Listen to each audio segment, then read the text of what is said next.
This is Saturday Morning Mysteries. And we're your hosts, Alexis and Grace. Hello, good morning, and welcome back to another episode of Saturday Morning Mysteries. We're your hosts. I'm Grace. And I'm Alexis. And we're on our last fall autumnal Thanksgiving episode of the year. You know, it's one of our favorite holidays, but it's a hard thing to do episodes about, so a little bittersweet. We make do. Maybe sweet.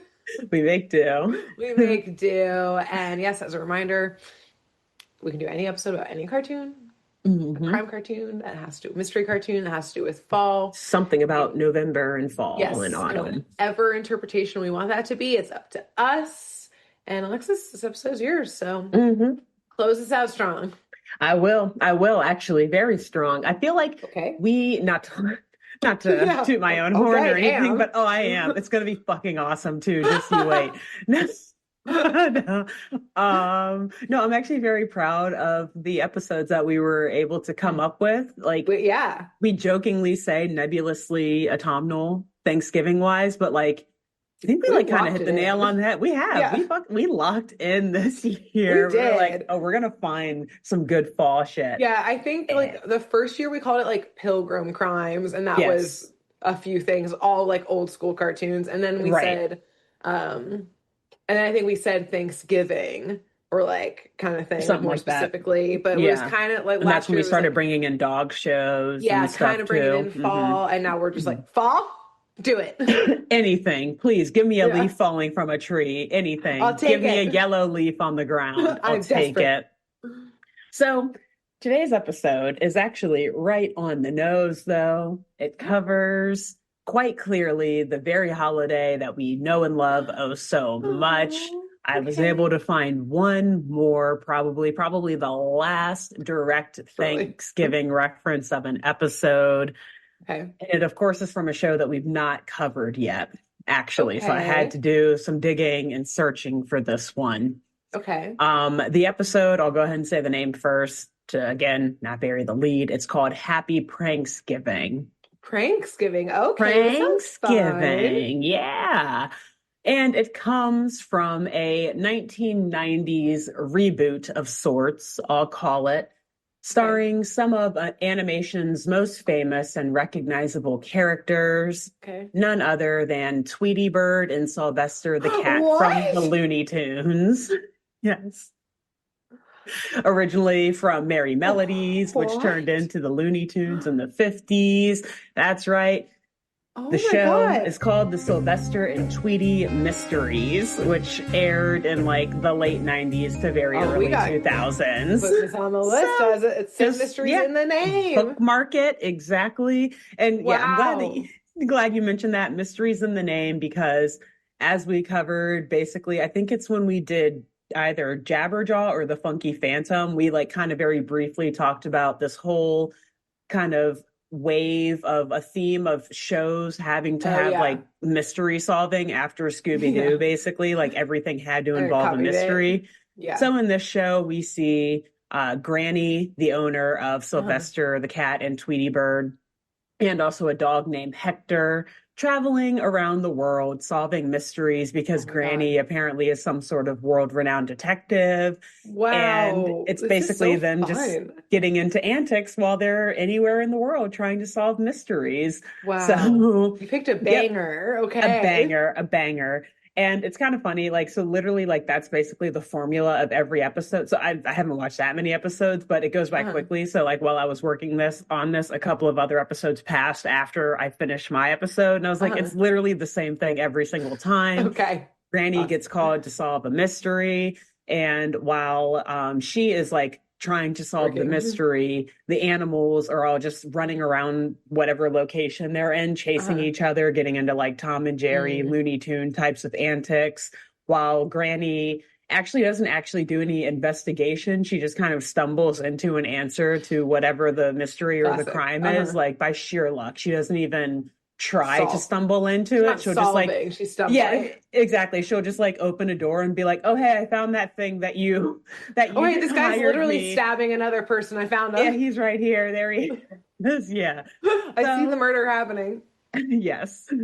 So basically, the show, like you said, it is very fun. It's a fun one. It's pretty ridiculous and goofy. And basically, the way I see it, it was just a chance for Warner Brothers to find a way to continue using their Looney Tunes IP without like remaking the Looney Tunes. Because it does nothing at all to add to the characters, like Sylvester and Tweety and all of them. It's just the same exact thing that they did in the 50s cartoon, just now Granny is a detective. Worldwide. That's literally, and worldwide. And then to that extent, the show does over time have like a lot of cameos from basically every character that's ever appeared in the Looney Tunes, other than Bugs Bunny. I had to write it from the Wikipedia page. Bugs Bunny, Wile E. Coyote, Porky Pig, and Speedy Gonzales. Other than those four, like literally everyone shows up in this show, like Daffy. Funny. So Gossamer, so many others, whatever. If you know the Looney Tunes, there's so many in them. So basically, that's why I'm calling it a light reboot of the Looney Tunes show, because they're all in this. Cool. So this episode in particular, it begins on the day before Thanksgiving, right in the heart of it all, the Big Apple, New York City. New York City. New York, baby. New York. They're getting ready for that Macy's Day Parade. Does that happen in New York? It does, and they are. Wait, really? They are. I was being sarcastic because that's it was the in theme New York. of today's episode. Yes. Oh, really? It is the Macy's Day Parade. We'll get to it in a second. Okay, well, I was being sarcastic and silly. You're right on topic. Wow, okay. So Granny, she's very eager and happy to visit this city so that they can view a live taping, actually, of the Rosie O'Donnell show. Did they actually say that?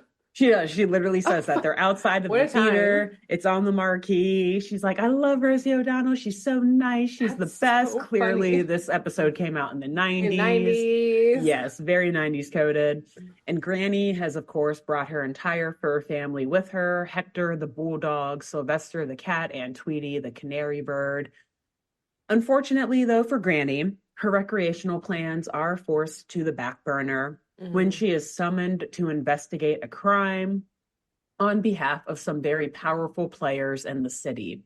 Okay. She gets a call from none other than not a Mr. Macy's, but a Mr. Stacy, the owner and chief executive of Stacy's department store, which happens to thus also be the host of the Stacy's Thanksgiving Day Parade that is being held bright and early the next morning. You see, this morning, while the company's parade team was doing their like day before pre-parade prep, they went to go and check on the status of all the balloons at their storage warehouse. And to their shock and horror, they noticed that their most prominent balloon, based on their most popularly licensed character, the Squeegee the Clown balloon, was missing. Terrifying. Keep it Terrifying. Going. Yeah, I know. Fine. Giant clown balloon. I'm not. Great. No, thank you. Keep it going. Never find it. Tear it up. Throw it away. We don't need it. We don't want it.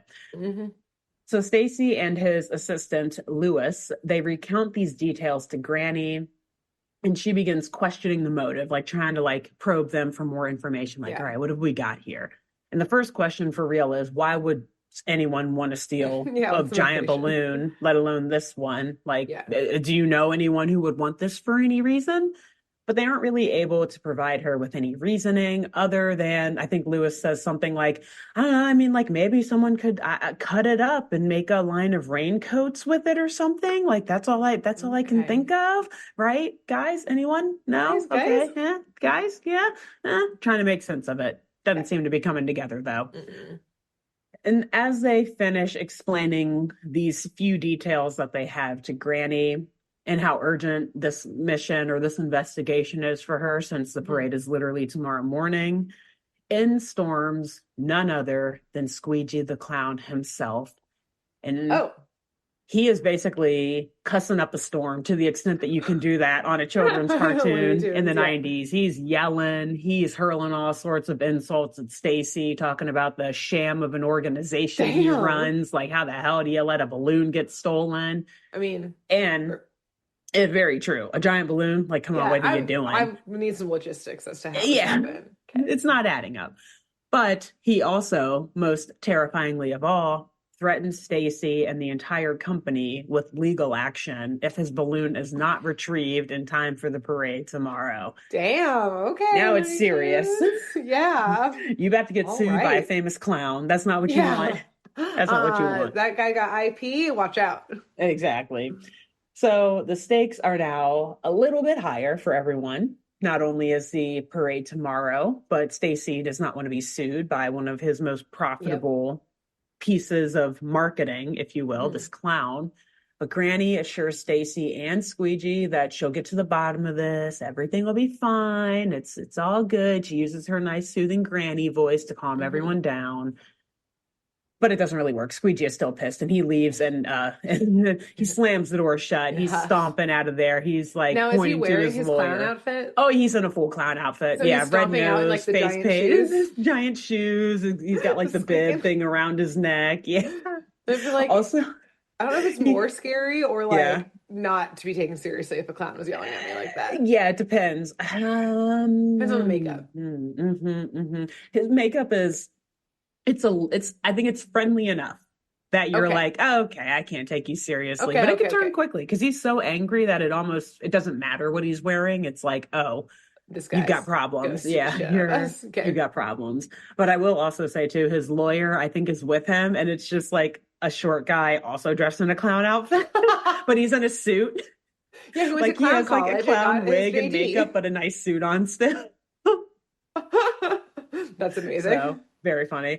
Anyway, so the Macy's Thanksgiving parade and the real world, not the Stacy's Thanksgiving Day parade, but our actual Macy's parade is an annual parade in New York City that obviously is put on every year by the department store chain Macy's. And it's actually tied for the second oldest Thanksgiving parade in the United States with with America's Thanksgiving parade in Detroit.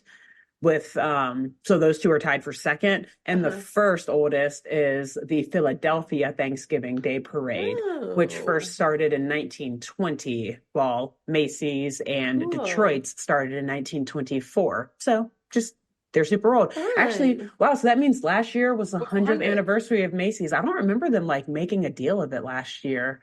Maybe they did. I probably wasn't paying as close attention, probably. Yeah, Anyways, kind of on the background. Yeah, it really is. It's a little too early in the morning for me to be like super locked into that and whatever. I'm too busy making pies. So in 1924, store employees marched to Macy's Herald Square, which is where the flagship store on 34th Street in New York was located. And they were all dressed in costumes. They had floats and professional bands and live animals that they borrowed from the Central Park Zoo. Oh, no. Yeah, I was like, that's dicey.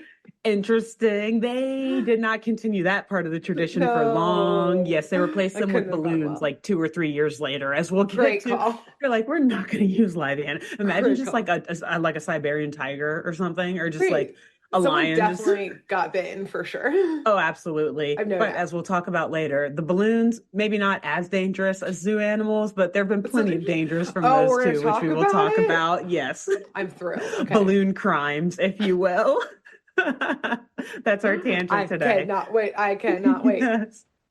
But at the end of the parade, even going back as far as 1924, Santa Claus was then welcomed into Herald Square, thus ushering the city from the Thanksgiving season into the Christmas season, the commercialism of it all. Hey, guys, you just got your dishes and Thanksgiving wear from Macy's. Now come back tomorrow and get your Christmas gifts as well. Yeah. This first parade in 1924 had an audience apparently of more than 250,000 people. And it was such a success that Macy's at that point was like, oh, well, hell yeah, we're going to do this every year. Exactly. We're doing it. So today, like I said, they don't do the zoo animals anymore, but they do still have all sorts of other entertainment acts and live performances. But the floats now have taken the place of kind of like the allure of the animals, or sorry, not the floats, the balloons, the floating balloons have taken, thank you, the allure of the live animals away. And while the parade can be fun to watch, we watch it from home. I've never actually seen it in New York City. I don't think I ever would, but it's entertaining, especially when I was younger. I liked getting up and watching it. And so while it can be fun to watch and it's a good family event, there have been some reported dangers that have occurred in the past. Tell me about these dangers. So we're going to talk about a few of the mishaps from the Macy's Day Parade over the years, Thanksgiving Day Parade over the years. In 1993, the wind was so strong that day, and it's so funny that you mentioned Sonic the Hedgehog in your last episode, because in this case, strong gusts of wind pushed the Sonic the Hedgehog balloon into a lamppost at Columbus Circle. Oh, no. Not only did the lamppost damage the balloon and the top of and the lamppost was damaged itself, but the post broke off while it was inside of the balloon. So it was just dangling? Yeah. Above millions of people? It dragged it down, dragged the balloon down. Oh, that would be so bad. Just like a dangling lamppost, whirling over the city. People are going to have to tuck and roll out of the way. Yeah, well, and I think some people did because a child was injured. I'm not sure how, but in some way a child was injured by the post being dragged down and the balloon coming down too.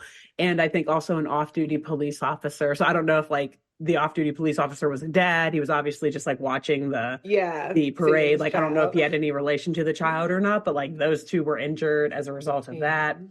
A few years later, in 1997, again, very high winds pushed yet another famous character balloon, the Cat in the Hat balloon, into yet another lamppost. These lampposts. And the falling debris struck a parade goer. This is actually really bad, fracturing her skull and leaving her in a coma for 24 days. What? Yeah, because a balloon knocked over a lamppost. And I mean, brick or cement or something. Hit her, yeah. I don't know. They say falling debris, and maybe I should have looked into it closer. What would that be? Was it falling debris from the balloon? Was it from the lamppost? I'm not sure, but it did some damage on this woman. Now, I don't think she died. It didn't mention anything about that, but yeah, coma for 24 days and a fractured skull. Damn. At that same parade, the winds also caused trouble for a lot of other big balloons. For example, the Barney the dinosaur balloon veered out of control and was eventually stomped and stabbed by the NYPD. Hold on. Can you say that entire sentence over again? I gotta say it without laughing. This is all pulled directly from Wikipedia. Okay. Veered out of control. I'm going to start on the ground and they curb stomped. The winds also caused trouble for the other balloons. The Barney the dinosaur balloon veered out of control and was eventually stomped and stabbed by the NYPD. It's impossible to say without laughing. Let's get to it.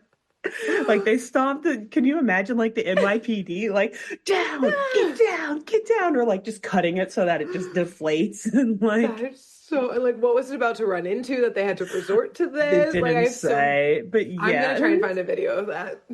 We're not done now. All still from 1997. Another popular character, same one. The Pink Panther balloon then collapsed onto the ground and also was stabbed, this time by an NYPD inspector. All right, now they're getting a little too stab happy. It was already deflated, my man. Just ease off, back off. Calm down.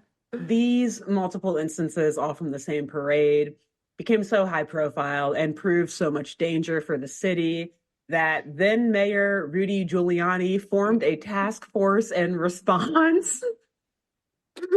Could you imagine the Thanksgiving? Yeah, also Rudy Giuliani, deep cut there. That's back when people actually liked them. Yeah. So yeah, just also imagine. I really want to know what the name of that task force was, the Thanksgiving Parade Safety Task Force or something. The Thanksgiving Balloon Parade Balloon Safety Task Force. You had a Deflategate. Yeah, you have a really good opportunity to come up with something clever there. I don't know. I should have looked it up, but. Thankfully, as a result of this task force, numerous safety regulations were implemented the next year.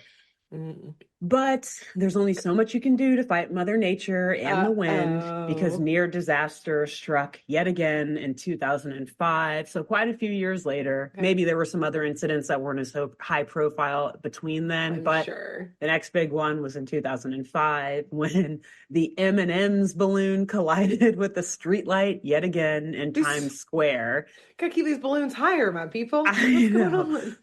Parts of the light fell on two sisters who were watching the parade, and they did both suffer minor injuries, but otherwise they were okay. So new safety measures were again incorporated the next year in 2006 to prevent accidents and balloon-related injuries. Okay. One of these measures was the installation of wind measurement devices to alert parade organizers of any unsafe conditions that could cause the balloons to behave erratically. They weren't checking that before? I think they were, but they probably needed some updating. You know, I mean, seems fine. It feels like it's going 15 miles per hour, which is below the mile per hour that we need, which I'll get to here in a second. Oh, okay. So yeah, I mean, I think they had something in place, but they probably just needed to upgrade it or update like the communication system to like let other people know when something was going to happen. That makes sense. Yeah. Yeah. So New York law, further, it prohibits Macy's from flying the full-size balloons, so like their biggest ones, if sustained winds exceed 23 miles per hour, or if wind gusts exceed 35 miles per hour. Okay. So maybe they lowered that too. Like maybe it was like 25 miles per hour and 40 miles per hour. Or maybe they didn't have a limit. They were just like, yeah, just be careful when it gets super windy. Like we know how windy it is, but hold on tighter the show must go. Yeah, hold on tighter. You just see him floating off with it. Next to a lamppost. Hold on tighter. So, in the event that this happens, if the winds get higher than either of those levels, then the remaining floats and performances will continue as scheduled, but the balloons would just be grounded instead. Okay. So that's just kind of like a fun history of wild. Of disaster at the I gotta see this Barney one. I gotta see the coverage of it, like the news report. I gotta see a picture. Yeah. I need something. I feel like I've seen a video of the Sonic the Hedgehog one. I've got to go back and find that. I know I've seen a video of one that's just so funny. But I mean, again, people do get injured in these, but no deaths, thankfully. I didn't see anything about anyone dying, but there was a video going around are you looking at one on Instagram like last year, a couple years ago, recounting when that happened, and it was absolute chaos. Utter chaos. All the Barney ones are like the day Barney got stabbed. We're gonna need to like find these and reshare. We'll share them to like our Instagram stories or something. Right here, this part on YouTube. If we find them on Instagram, I'll like reshare them in our stories or repost them or something because it's something to see. Because it's like such friendly characters or whatever, and then you see them just like crashing into buildings and coming down and being stabbed. Is like ripped down the side. It's like, dude, if I were a child seeing that, like it would ruin me because I loved Barney especially and like Sonic the Hedgehog growing up. So if I saw police officers like stabbing at a Barney. Yeah. Like my parents would have to like cover my eyes and like never let me watch TV again. And it's like, yeah, happy Thanksgiving, everyone. Don't mind us. This is so funny. I'm going to deep dive these videos later. I'm thrilled about this information I just learned. Thank you. This was like it was an untapped part of Thanksgiving history that I never thought to look into until coming across this episode. Like, again, I'm pretty sure I've seen things on Instagram in like the past couple of years reliving those memories. And I'm like, oh, that's fucking hilarious. But then I didn't realize that like there were this many examples. Yeah, there's probably even more, I'm sure. And like a whole fucking mayoral task force being created. Like, we got to get to the bottom of this. We got to solve this balloon problem. We got to protect our people. Yeah. This parade balloon problem. It's taken over. It's like what Giuliani won his second term on. The was balloon like safety. Regulating Macy's Thanksgiving Day parade balloons. That's so funny. Now, naturally, back to the Sylvsester and Tweety mysteries. Mm-hmm.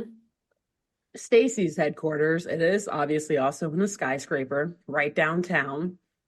And the boss's office is at the top of that skyscraper.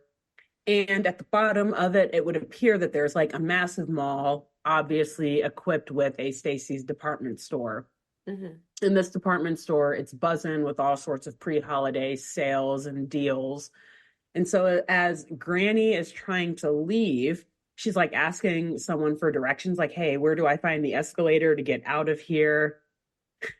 Some very, very talented saleswoman is like, oh, you came here just in time. We're having a pre-Thanksgiving Day spa package. Come on over here. And she just grabbed, I know, which actually sounds nice. Like, not gonna lie, I really could use that. Especially like, oh my God, the day before Thanksgiving. Could you imagine getting a full facial and massage the day before Thanksgiving? A little relaxation.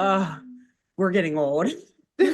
Damn, Stacey that's a sign of it. To offer this package. Noted. So anyways, Granny immediately gets sidetracked and gets pulled into the spa and like salon and starts getting a nice facial. Okay. And while she is in the salon or the spa, whatever, having that done, the animals are basically just chasing each other through this department store, through the mall, through various, what do you call them? Clothing racks sections. Whatever. Departments. There's like departments, I guess. Yeah. I felt weird saying it right after saying department store, but yeah. Yeah, I got what you mean. Thank you. You get it. Store.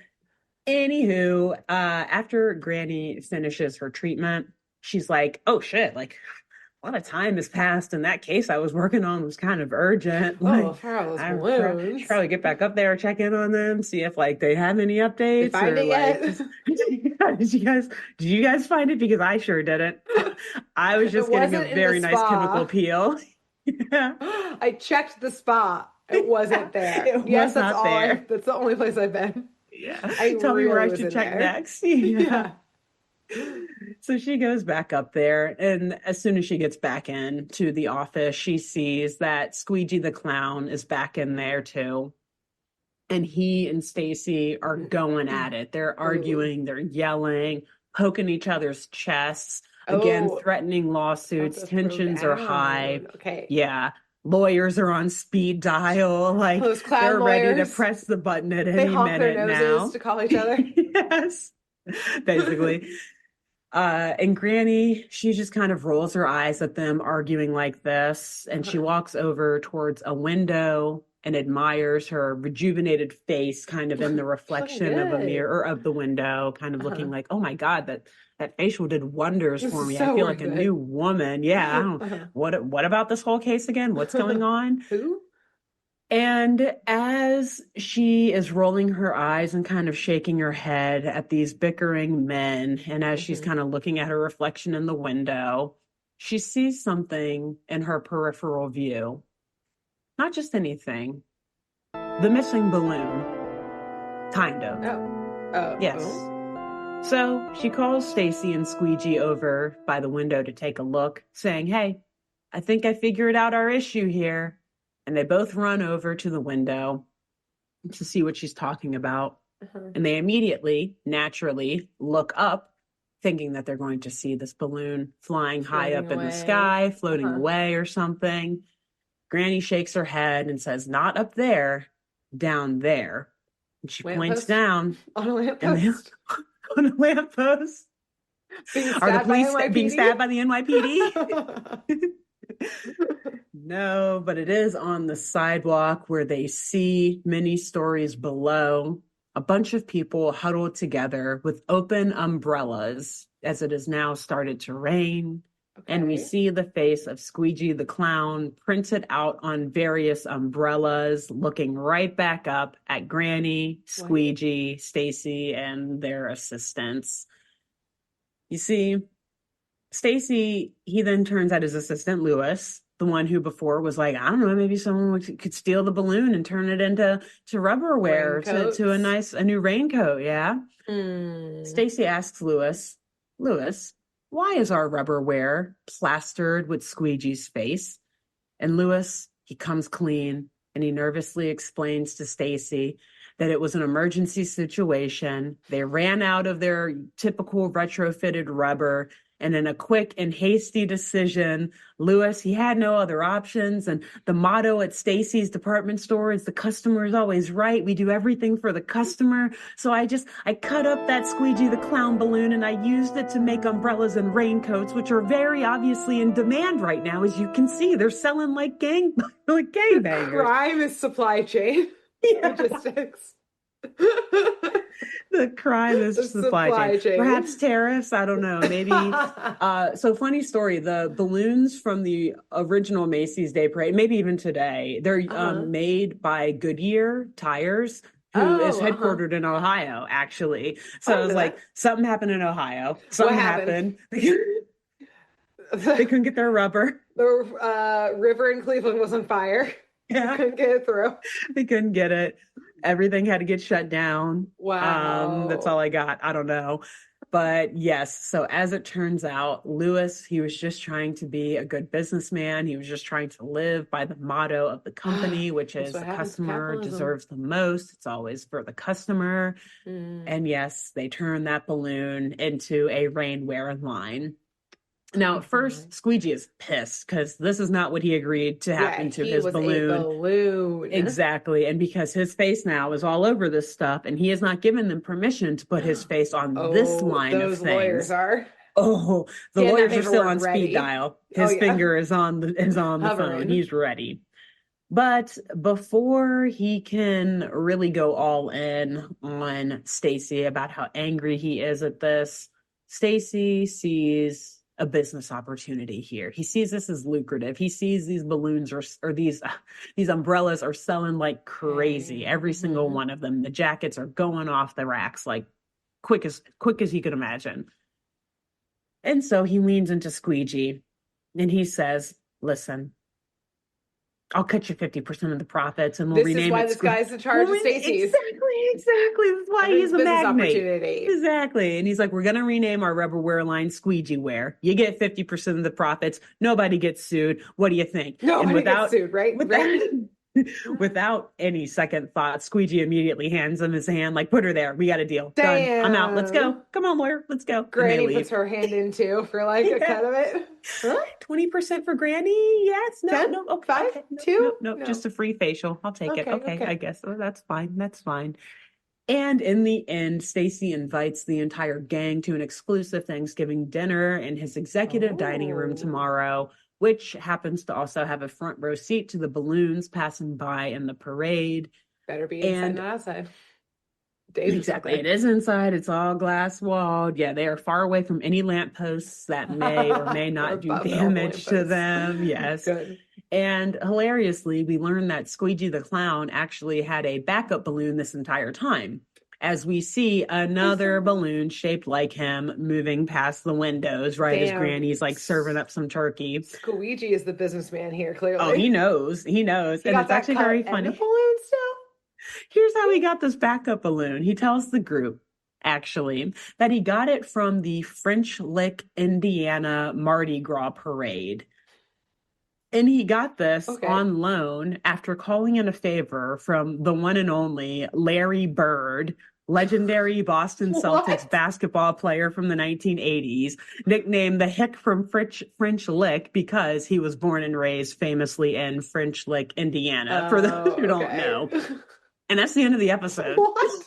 Did Larry Bird approve this name drop? Did Rosie O'Donnell approve this name drop?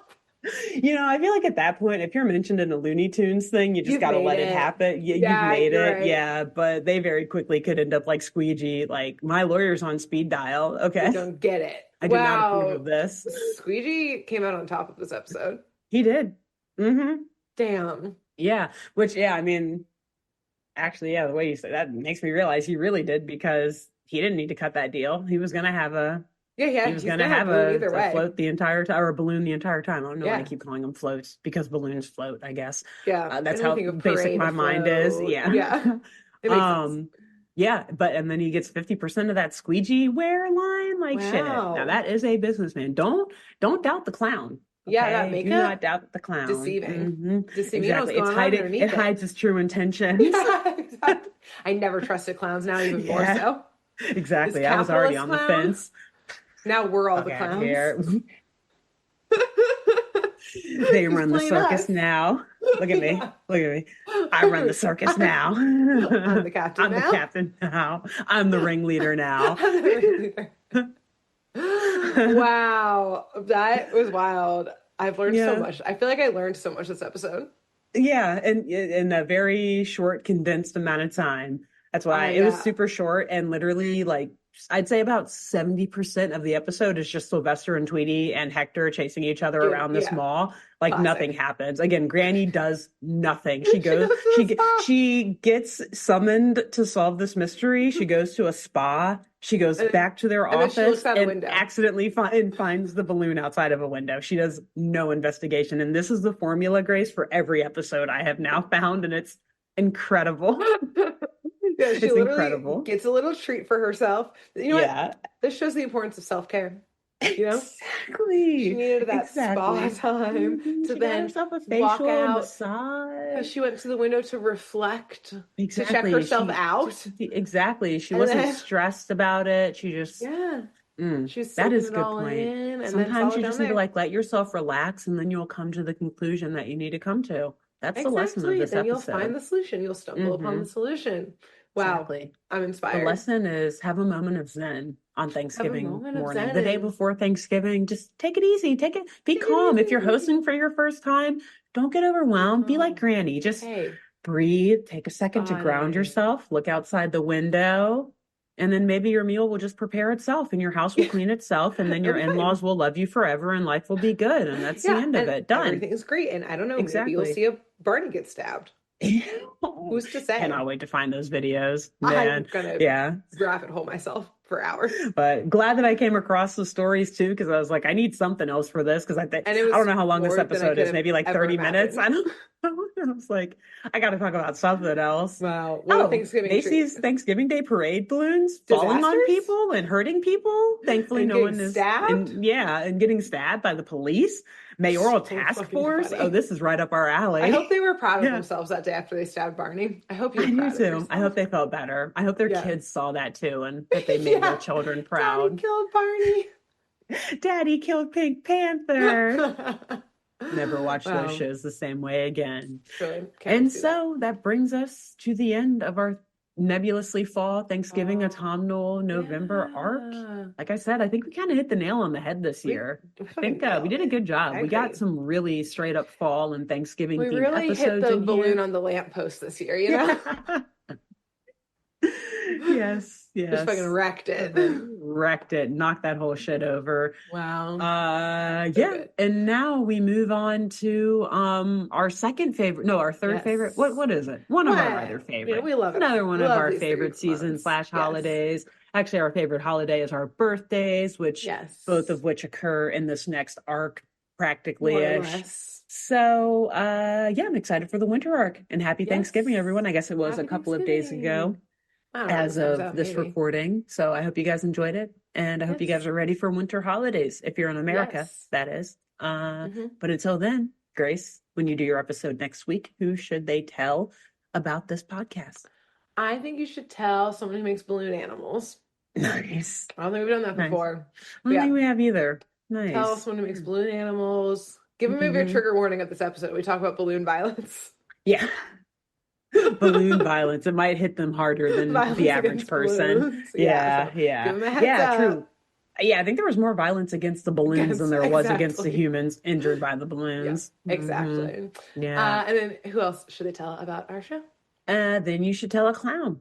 I don't think we've done that before. I don't think so, because we would be too scared to recommend such a thing. We do have a lot of clown slander on here, so also maybe trigger warning. Sorry about it. Yeah, respect you. Hey, however you got to get your job, however you got to hustle, do your job, you know. Do your thing. But for the most part, only against scary clowns. Regular clowns are okay. Kind of. But yes, you guys can listen we'll too. Accept you in. Yeah, we'll accept you. You're allowed you're allowed under our big tent. You're used to big tents anyways. We're come on into your big tent, probably. Come on. Yeah, let us into yours. Thank you. Appreciate it. Amazing. Yes. Great. Wow. Until next week then. Bye. Bye. Thanks for tuning in to Saturday Morning Mysteries. If you enjoyed this episode, please share, rate, review, leave us a like, and drop a comment. We post episodes every Saturday and bonus tune tangents whenever we feel like it. So please subscribe so you don't miss the shenanigans. And if you want to follow us on YouTube, click the bell under the YouTube subscribe button to receive notifications when new videos are posted. And if you want to subscribe to the podcast, we have no idea what you're listening to us on, so just hit the big subscribe button on whatever app you're using. We believe in you. Give us a follow on Twitter and Instagram at SatmornMist, all the abreves, and let us know if you have any episode or show requests by emailing SaturdayMorningMysteries@gmail.com. Thanks to Jenna Kendall for the logo design and to Ava Sakiki for the music used during this week's episode. See y'all groovy kids next week on Saturday Morning Mysteries.